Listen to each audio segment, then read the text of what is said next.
10 hari pasca bencana, sebagian wilayah Aceh masih terisolasi. Mobil-mobil masih berserakan di Aceh Tamiang. Dan untuk mengetahui informasi terkini, kami telah terhubung dengan jurnalis Aijus Salam Pulungan yang berada di Aceh Tamiang. Selamat siang, Salam. Bagaimana kondisi di sana saat ini dan apa proses evakuasi yang dilakukan oleh petugas gabungan di sana? Pemirsa, beginilah situasi terkini di depan Tamiang Sport Center yang berada di Karangbaru di Aceh Tamiang. Usai banjir menerjang beberapa waktu yang lalu, memang terlihat di layar televisi Anda saat ini tampak adanya sejumlah mobil-mobil yang terparkir yang turut menjadi keganasan dari banjir bandang yang menerjang beberapa waktu lalu. Bahkan untuk mobil-mobil tersebut, ini juga kondisinya saat banjir tersebut terjadi tenggelam. Dan ini sudah tidak bisa lagi diselamatkan dan bangkai-bangkai mobil ini terparkir di depan Tamiang Sport Center yang berada di jalan lintas utama dari arah Besitang menuju ke arah Langsa, yang kondisinya untuk jalur satu ini yang menuju ke arah Langsa ini belum bisa digunakan secara sementara karena memang kondisi jalan ini masih dipenuhi oleh bangkai-bangkai mobil yang terparkir. Kurang lebih jumlahnya memang ada puluhan atau mungkin ada ratusan mobil yang tidak hanya di titik kami namun juga di seberang jalan pun di depan ruko-ruko ini juga tampak terlihat adanya sejumlah mobil yang turut juga terendam banjir karena memang banjir yang terjadi di Aceh Tamiang terutama di Tamiang Sport Center ini baru pertama kali terjadi sehingga ini mengagetkan dari warga karena memang kronologis utama kalau dari warga sendiri cerita bahwa biasanya ketika terjadi banjir warga ini mengungsi ke Tamiang Sport Center, namun ketika hujan yang turun secara terus-menerus begitu akhirnya banjir tersebut ini bahkan masuk ke dalam Tamiang Sport Center yang bahkan ketinggiannya ini diceritakan oleh warga mulai dari 1,5 hingga 2 meter yang akhirnya membuat warga mau tidak mau harus naik ke lantai 2 untuk menyelamatkan diri mereka, dan ini yang mengkhawatirkan dan juga dikhawatirkan begitu ataupun juga membuat warga merasa cemas dan juga takut karena banjir ini bahkan sudah sampai ke area jalan utama yang berada di Aceh Tamiang ini, dan ini yang membuat warga mau tidak mau harus pasrah dan juga melihat keadaan kondisi mobilnya yang ada di depan Tamiang Sport Center ini, yang bahkan saat ini juga sejumlah warga tampaknya tengah mengecek kondisi dalam dari mobil ini sendiri yang memang dari informasi yang kami dapatkan beberapa waktu yang lalu, kami juga sempat mendengar informasi bahwa terdapat adanya jenazah ataupun juga mayat yang ada di dalam mobil, dan mungkin kita akan coba konfirmasi secara lanjut di sini. Halo, selamat siang Mas, dengan Mas siapa namanya Mas? Mas Khalid. Mas Khalid, ini bisa diceritakan nggak Mas, kondisinya saat ini lagi ngapain nih kalau dari Mas Khalid? Ini lagi mau diberesin karena kemarin terbenam banjir ya. Nah, rencana mau dibawa ke Josimir dulu, kita beresin apa yang rusak, ini mau kita tarik ke Langsa. Oke, ini berarti mobil abang Bang? Iya. Oke, ini pas lagi awal kronologisnya seperti apa Bang bisa terparkir di sini Bang? Kemarin waktu kita di rumah, waktu air mulai naik, jadi mobil kita amankan kembali ke depan lebih tinggi. Ternyata di sini pun terbenam. Jadi setelah kami mengungsi, kami lihat mobil terbenam, ya udah kami biarkan aja, namanya kan menyelamatkan nyawa dulu. Nah, mudah-mudahan semua baik-baik saja. Terima kasih juga atas liputannya, semoga semua orang tahu kayak mana kondisi acara yang hari ini. Gitu. Ya. Ini rencananya mobil mau diapakan ke depannya nih Bang? Rencana mau kita bersihkan dulu, kita tetap untuk pakai. Berarti ingin dipakai kembali atau di servis ulang atau seperti apa nanti ini Bang? Kita bawa dosimir dulu, kemudian kita servis, kita beresin mana yang nggak beres kita beresin, terus kalau memang memungkinkan kita pakai, kalau pun nggak bisa pakai lagi baru kita pikirkan selanjutnya. Siap, terima kasih Mas Khalid informasinya. Itu dia pemirsa bincang-bincang kami bersama dengan salah satu warga yang tengah mengecek kondisi mobilnya karena memang mobil-mobil di sini kurang lebih ada puluhan di jalur utama ini saja yang terdapat mobil-mobil yang terparkir, namun juga di area seberang jalan pun juga terdapat adanya mobil-mobil yang kondisinya ini turut memprihatinkan, dan saat ini juga untuk arus lalu lintas mau tidak mau harus dibagi menjadi dua dan harus melintasinya secara bergantian agar tidak terjadi adanya ketersendatan arus lalu lintas. Reza. Terima kasih Salam Pulungan atas informasinya. Tetap berhati-hati, selamat bertugas kembali.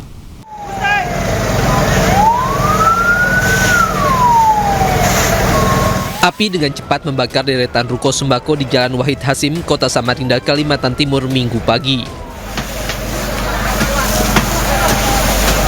Api berawal dari ruko sembako yang ditinggal penghuninya. Belasan mobil pemadam kebakaran dikerahkan dan dibantu sejumlah relawan berupaya memadamkan kobaran api agar tidak merambat ke bangunan lainnya. Kobaran api begitu besar lantaran banyaknya bahan sembako yang mudah terbakar sehingga menghanguskan seluruh bangunan. Selama 2 jam, api berhasil dipadamkan. Kebakaran mengakibatkan 3 ruko dan 1 rumah tinggal hangus terbakar. Kebakaran diduga akibat korsleting arus listrik. Untuk sementara data yang kami dapat itu ada 3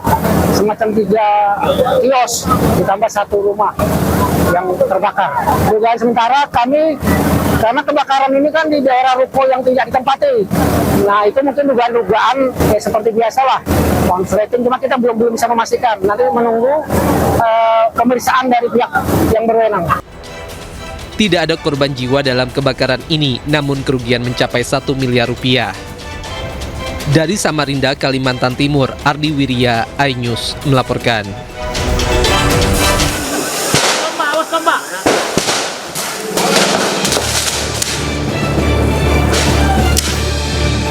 Polisi dan warga terlibat saling serang sehingga mengakibatkan belasan orang termasuk polisi mengalami luka-luka.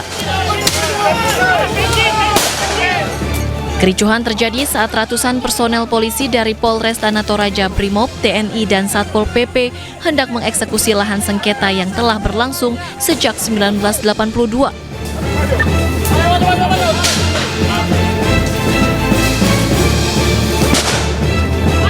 Warga berusaha menghalangi proses eksekusi dengan melempari petugas dengan batu dan petasan. Aksi tersebut dibalas petugas dengan tembakan gas air mata.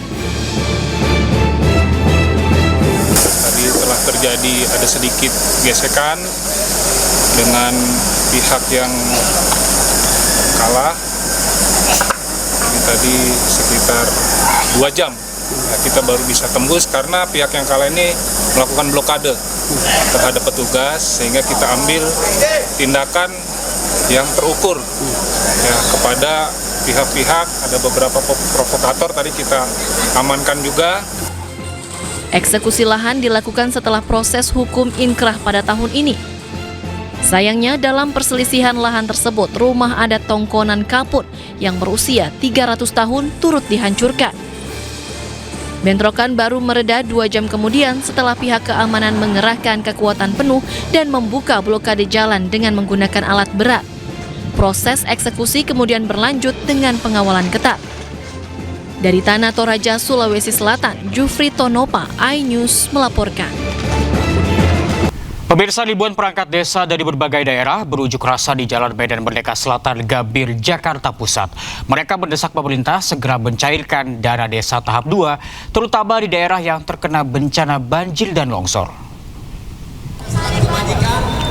Ribuan perangkat desa dari berbagai daerah berjalan kaki dari depan Balai Kota DKI menuju Patung Kuda Jakarta. Masa tergabung dalam Asosiasi Perangkat Desa Seluruh Indonesia atau APDESI meminta Presiden Prabowo segera mencairkan dana desa tahap 2, terutama untuk daerah Aceh, Sumatera Utara, dan Sumatera Barat yang terkena bencana. Jika tuntutannya tidak ditindaklanjuti, masa mengancam akan menggelar aksi lanjutan. Ternyata kita belum merdeka rekan-rekan hari ini. Kita belum PMK sekarang. Pemirsa, apa jadinya saat resepsi pernikahan tidak ada sajian sama sekali? 230 pasangan menjadi korban penipuan warga geruduk rumah pemilik wedding organizer di Cipayung, Jakarta Timur. Total kerugian korban mencapai 16 miliar rupiah. Dan informasi ini sekaligus menutup iNews siang hari ini. Temukan informasi-informasi terbaru lainnya di www.inews.id. Dan cuplikan tayangan berita iNews dapat Anda saksikan di kanal YouTube @official_inews. Selanjutnya Anda akan menyaksikan Pemimpin Rakyat bersama Nata Arman.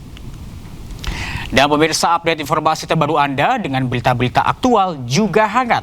Dan sejukkan dulu dengan air mineral yang murni pasti sejuknya. Saya Reza Siregar pamit undur diri. Selamat beraktivitas. Sampai jumpa.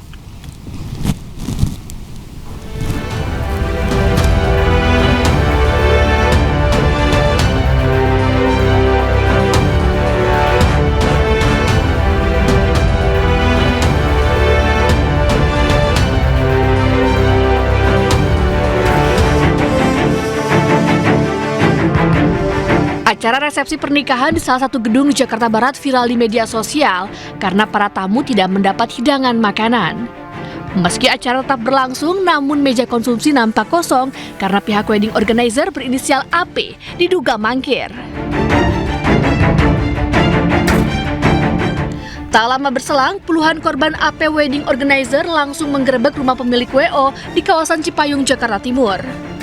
Bahkan warga memboyong pemilik WO ke kantor polisi. Nah, makanya itu kemarin benar-benar yang waktu bermasalah dengan masalah catering itu memang baru sekali Mas untuk masalah catering. Sebelumnya kita tidak pernah untuk kekurangan catering, malah lebih. Iya, kita ada dapat yang review, tapi jadinya kok Ibu nggak usah terlalu banyak cerita ke belakang, ke depannya gimana sekarang? Iya. Terutama yang di depan nih. Oke, sorry, Ibu bisa lanjut terus. Oke, kalau misalnya makanan ini saya masih bingung kalau misalnya tidak ada untuk penjualan atau pameran, saya masih ngeraba juga, Mas. Oke. Gitu. Oke, Mas, gitu. Apa cerita permasalahan awalnya? Saya akan mengusahakan upaya optimalisasi maksimal untuk semuanya.